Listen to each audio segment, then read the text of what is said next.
Bu Epi nyalakan.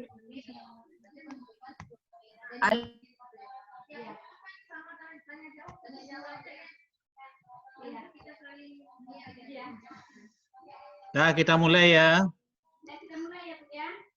Assalamualaikum warahmatullahi wabarakatuh. Waalaikumsalam warahmatullahi wabarakatuh. Bapak Ibu, kita mulai kegiatan kita pada hari ini dengan berdoa menurut agama dan kepercayaan kita masing-masing. Berdoa mulai. Amin, amin, ya robbal alamin. Mudah-mudahan dengan kita membaca doa, kegiatan kita pada siang hari ini berjalan dengan lancar. Sebelum kita lanjutkan materi kita, bagaimana kabarnya Bapak Ibu pada siang hari ini?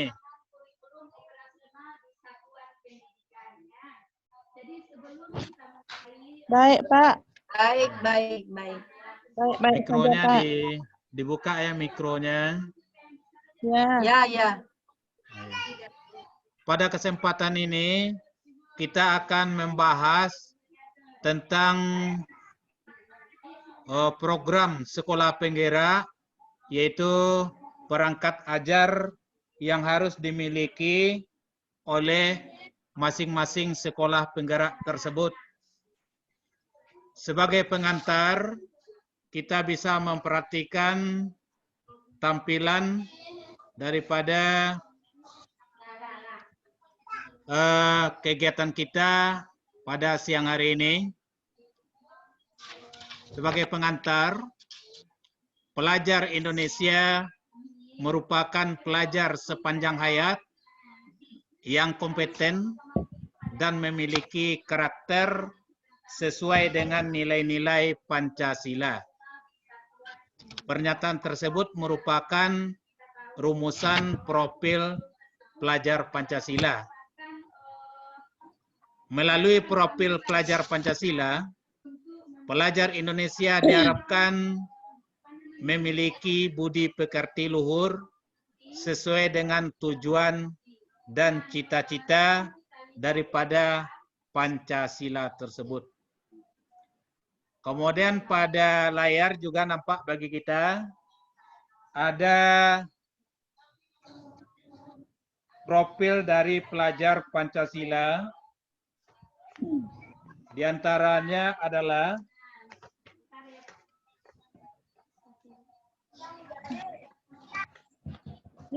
yang pertama, bertakwa, percaya, beriman dan bertakwa kepada Tuhan Yang Maha Esa. Yang kedua, berkebinekaan global. Yang ketiga, bergotong royong. Yang keempat, kreatif. Yang kelima, bernalar kritis. Yang keenam, mandiri. Itulah kira-kira profil yang akan kita tuju dalam membentuk pelajar yang berpancasila. Ada kira-kira 6 poin yang akan kita capai. Sampai di sini Bapak Ibu, ada yang ragu, ada yang akan ditanyakan? Sudah pas, Bapak. Ya, kita lanjutkan materi kita. Pada kesempatan ini, pada pertemuan kita kali ini, adalah yang akan kita bahas adalah alur tujuan pembelajaran.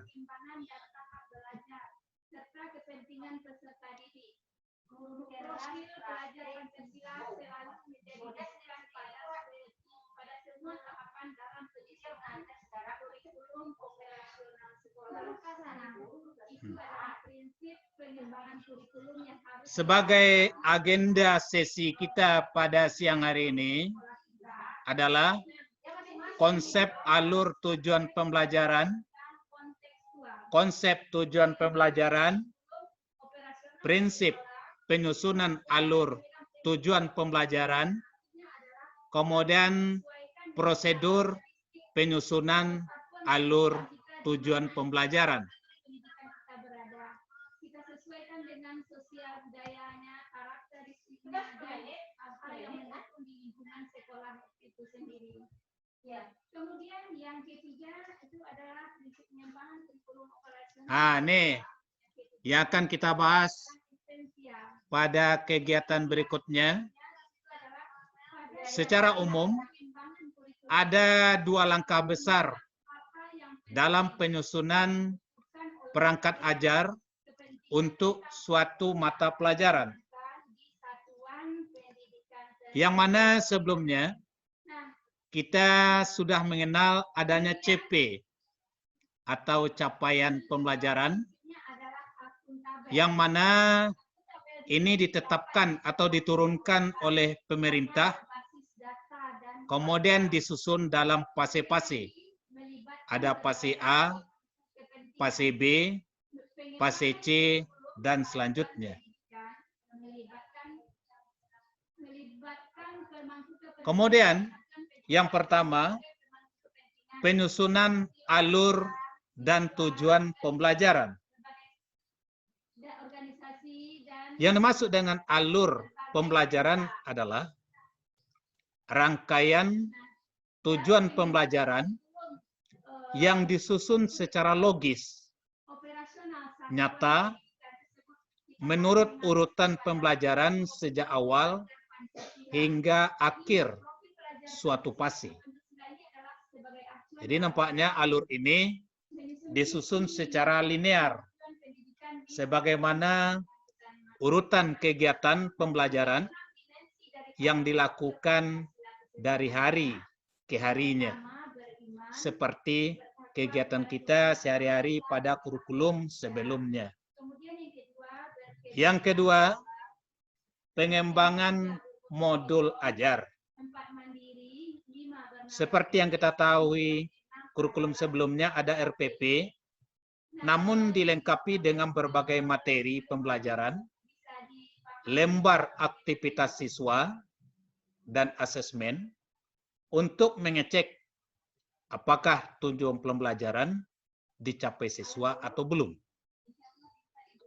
Kemudian, perangkat ajar diharapkan membantu guru mengajar menggunakan metode terdiferensiasi.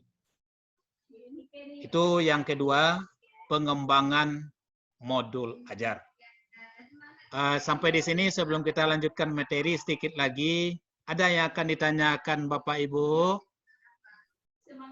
Pas, Bapak. Nah, bagus. Nampaknya Bapak Ibu sudah mulai mengerti tentang sekolah penggerak ini dalam menciptakan profil pelajar yang berpancasila. Sebelum kita lanjutkan, kita reward dulu. Ya, diperhatikan baik-baik. Bapak Ibu diperhatikan. Dah, hitungan 1 kita bertepuk ke kiri. Hitungan kedua kita bertepuk ke kanan. Kemudian hitungan ketiga dan keempat kita bertepuk di depan.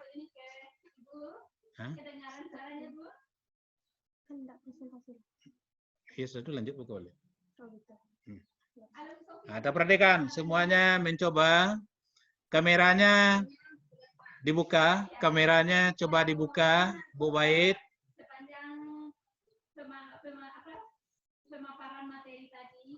Dah, dicoba. Dah, sama-sama kita sebagai reward kita untuk menyemangat kita belajar. Ya, 1 ke kiri, 2 ke kanan, 3, 4 di depan. Dah, kita ulangi sama-sama. 1 ke kiri, tepuk ke kiri. 2 ke kiri. Nah, tepuk sebelah kanan. 3, 4, merdeka. Kita coba sama-sama ya. Kita coba sama-sama. 1, 2, 3, 4, merdeka. Dah, tepuk tangan. Lanjut lagi. Sekarang kita lanjutkan sedikit lagi materi kita. Sudah lelah Bapak Ibu? Belum? Masih semangat? Masih. Bagus. Jadi prinsip salah satu Lo buka lah. prinsip pengembangan kurikulum operasional di satuan pendidikan itu adalah kontekstual. Nah, di situ yang dimaksud dengan kontekstual itu adalah hendaknya kurikulum. Nah, jadi ini sedikit lagi sebagai kesimpulan kita. Konsep alur tujuan pembelajaran itu ada capaian pembelajaran berawal dari capaian pembelajaran, yaitu adalah kompetensi yang diharapkan yang akan dicapai oleh siswa di akhir fase pembelajaran. CP atau capaian pembelajaran terdiri dari 6 fase, yaitu fase A sampai dengan F, atau tahapan-tahapan yang meliputi seluruh jenjang pendidikan dasar dan menengah, SD, SMP, sampai SMA. Fase tersebut adalah fase A kelas 1, kelas 2 SD, fase B kelas 3 dan kelas 4 SD, fase C kelas 5 dan kelas 6 SD, fase D kelas 7, kelas 9 SMP, sampai nanti fase F. Berikut yang merupakan alur pembelajaran atau yang kita sebut dengan AP itu adalah rangkaian tujuan pembelajaran yang tersusun secara sistematis dan logis di dalam fase secara utuh dan menurut urutan pembelajaran sejak awal hingga akhir suatu fase. Alur ini disusun secara linear sebagaimana urutan kegiatan pembelajaran yang dilakukan dari hari ke hari untuk mengukur suatu capaian pembelajaran. Barangkali Bapak Ibu, demikianlah materi kita pada kesempatan ini. Mudah-mudahan Bapak Ibu bisa mengerti. Sebelum kita akhiri kegiatan, apakah Bapak Ibu ada yang akan bertanya? Pas Pak Guru. Nah, terima kasih banyak. Kita akhiri kegiatan kita ini dengan membacakan doa. Berdoa. Dimulai. Selesai. Amin, amin, ya Rabbal Alamin. Kita ucapkan Alhamdulillahirabbil alamin. Alhamdulillahirabbil alamin. Assalamualaikum warahmatullahi wabarakatuh. Waalaikumsalam warahmatullahi wabarakatuh.